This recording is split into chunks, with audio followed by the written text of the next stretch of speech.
The library smelled of old pages and dust, the kind of scent that clung to the air like memories refusing to fade. Emily trailed her fingers along the spines of worn novels, her footsteps muffled by the thick carpet. She wasn't supposed to be here this late.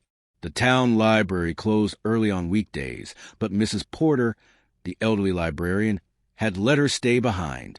Emily was working on her graduate thesis, a project about forgotten love stories in small-town America. "Don't stay too long, dear," Mrs. Porter had said with a kind smile. "Sometimes the past doesn't like being disturbed." Emily had laughed at the remark then, but now, alone in the dim library with the flicker of a desk lamp casting long shadows, those words echoed in her mind. She pulled a thick volume from the shelf, collected letters of the 20th century. The edges were frayed, its cover cracked with age. When she flipped it open, something fluttered out and landed softly on the floor. It wasn't a bookmark. It was an envelope, yellowed with time, edges curled. Her breath caught when she noticed it had never been opened. The seal still intact. The ink had faded, but the writing was clear enough. Emily froze. She had no idea why her heart skipped, but it did. She bent down, holding the letter carefully, like it was something sacred. Who was the girl with the green scarf? Why was the letter tucked away inside this book? And why had it been left unopened all these years? Curiosity gnawed at her. She knew she shouldn't, but her fingers worked at the brittle seal until it gave way with a soft tear. Inside was a single sheet of paper, folded neatly. She unfolded it with trembling hands. The handwriting was elegant, careful, as if every word had been carved straight from the heart. "If you are reading this, it means I never found the courage to give it to you.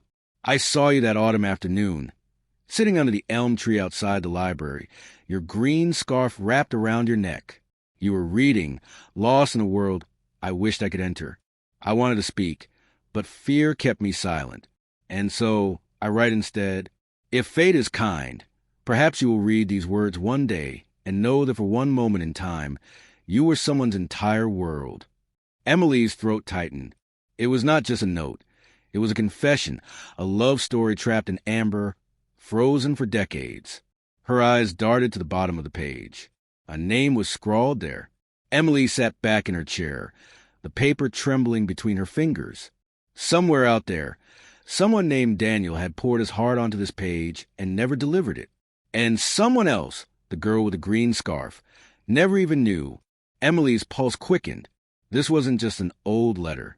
This was a story unfinished. And she, by some twist of fate, had stumbled into it. She whispered into the quiet library, "Who were you, Daniel?" And who was she? Her eyes fell back to the book's call number. Old cataloging records might reveal when it was last checked out, maybe even who borrowed it. For the first time in months, Emily felt a spark of something she hadn't known she was missing: purpose. She didn't know it yet, but that forgotten letter was about to change everything. The next morning, Emily sat at her kitchen table with the letter spread out in front of her. Sunlight streamed through the blinds, but she barely noticed. She had read the words a dozen times already, and each time they stirred something new: wonder, sadness, longing for people she'd never met. "Daniel," she whispered, tracing the name with her fingertip. Who had he been? What had become of him? Her phone buzzed. A message from her best friend, Claire. "Claire, coffee later? You sound like you need it." Emily smiled faintly. Claire always seemed to know. But before coffee, she had a mission. Back at the library, Mrs. Porter looked up from the front desk as Emily approached. "Back so soon," she teased, adjusting her glasses. Emily hesitated, unsure how much to reveal. "Actually, I found something yesterday, inside one of the books." Mrs. Porter leaned forward, curiosity sparking in her eyes. "What kind of something?" Emily slid the letter across the counter. Mrs. Porter's eyes widened as she read. Good heavens! This must be decades old. "Do you know who Daniel might have been?" Emily asked, almost breathless. Mrs. Porter tapped her chin thoughtfully. "We don't keep records of who borrowed books that far back, privacy and all. But—" She rummaged beneath the desk and pulled out a massive leather ledger, its pages yellowed with age. "We do have logs of the books that were checked out. sometimes with notes from the staff. Emily leaned closer as Mrs. Porter flipped through the ledger, stopping at the entry for collected letters of the 20th century. Ah, here it is. Looks like it was borrowed a few times in the late 90s. Once in 98, twice in 99. She squinted at a note scribbled in the margin. Returned late, Daniel W.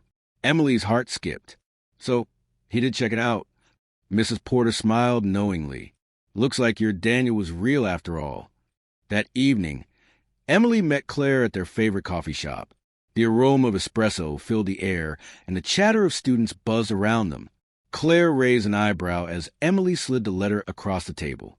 You've officially gone full detective, haven't you? It's not just curiosity, Emily insisted. This was someone's heart, someone's secret. He wrote this for a girl he loved and never told her. Don't you think that deserves to be remembered? Claire softened. I think you're lonely, Em, and maybe you're looking for love in someone else's ghost. The word stung, but Emily knew her friend meant well. Still, the idea that this story could simply vanish, that Daniel's words could fade into nothing, felt unbearable. I need to know, Emily said firmly, even if it's just to give an ending. Claire sighed, then smiled. Then let's find your Daniel. Days passed in a blur of research. Emily combed through old town directories, library records, and even the yearbooks in the local archives. Finally, she found a name that matched. Daniel Whitmore, class of 1999, graduate of the very high school she had once attended. A boy with dark hair and kind eyes, smiling nervously in his senior photo. Her heart quickened. She had a face now, a person, and beside his picture, a handwritten note from a classmate read, always sitting under the elm tree with a notebook, quiet but sweet. Emily's breath caught. The elm tree, the very place he had described in the letter. It was real, all of it. The next step was harder. Daniel Whitmore was no longer listed in the town records. She found fragments, an old address, a reference in a college alumni magazine, but no clear trace of where he had gone. One afternoon, as she pored over microfilm in the dusty archives, a headline froze her blood. Local boy wins writing contest, 1999. Daniel Whitmore, a senior at Maplewood High, has won first place in the statewide Young Writers competition. His short story, The Girl in the Green Scarf, impressed judges with its emotional depth and lyrical prose. Emily stared at the grainy black and white photo. Daniel again, holding a certificate, smiling shyly. The girl in the green scarf. She wasn't just real. She had been his muse. Emily whispered to herself, "Who were you?" That night, she lay awake in bed, the letter on her nightstand, Daniel's words etched into her mind. For one moment in time, you were someone's entire world. Somewhere out there, a girl had once been loved so deeply she inspired not just a letter, but a story. And Emily had made up her mind. She would find her, because this wasn't just Daniel's story anymore. It was hers now, too.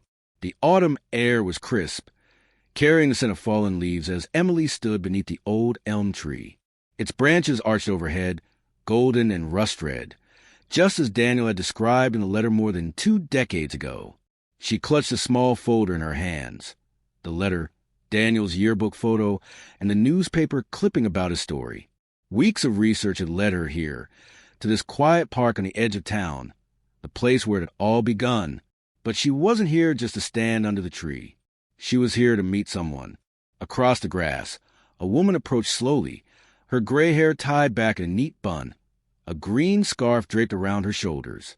Time had changed her, but her eyes, soft, searching, familiar even to someone who had never met her, spoke of a youth once noticed, once adored. Emily's breath caught. This was her, the girl in the green scarf. The woman smiled politely. "You must be Emily." Emily nodded, her throat tight. "Mrs. Porter gave me your number. She said you still come here sometimes." The woman's smile faded into something wistful. "I do. This tree holds a lot of memories." Emily hesitated, then opened the folder and carefully unfolded the letter. "I think one of them belongs to you." The woman's eyes widened. Her hands trembled as Emily placed the paper into them. Slowly, she read. With every line, her lips quivered, her eyes glistened. By the end, tears slid down her cheeks. "Oh, Daniel," she whispered. Emily swallowed hard. "You knew him?" The woman nodded, pressing the letter to her chest. "We were classmates. He was quiet, always scribbling in his notebook. I never realized." Her voice broke. "I never knew." Silence lingered between them, heavy with what might have been. Finally, Emily asked a question that had haunted her for weeks. "What happened to him?" The woman's eyes softened with sorrow. "Daniel left town for college. He wanted to be a writer. But," she drew a shaky breath, "there was an accident his first year. A car crash. He didn't survive." Emily's heart clenched. The letter in the woman's hands felt heavier now, a relic of a life cut short. "I'm so sorry," she whispered. The woman touched the paper gently, as if afraid it might vanish. "All these years, I thought he barely noticed me. And now," she smiled faintly through her tears, "now I know I was someone's world, even for a moment." Emily blinked back her own tears, and he finally found his voice. "Through you." The woman looked at her, gratitude shining in her eyes. "Thank you, Emily, for bringing him back to me, even just for today." They stood together beneath the elm tree, the golden leaves drifting down around them. Emily felt a warmth in her chest, not sorrow, not loss, but connection.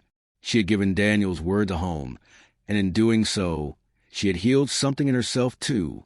As the woman walked away, scarf fluttering in the breeze, Emily whispered into the autumn air, "Daniel, your story isn't forgotten anymore." She tucked her hands into her coat pockets and glanced up at the elm tree, its branches swaying gently as though in acknowledgement. For the first time in a long while, Emily felt at peace.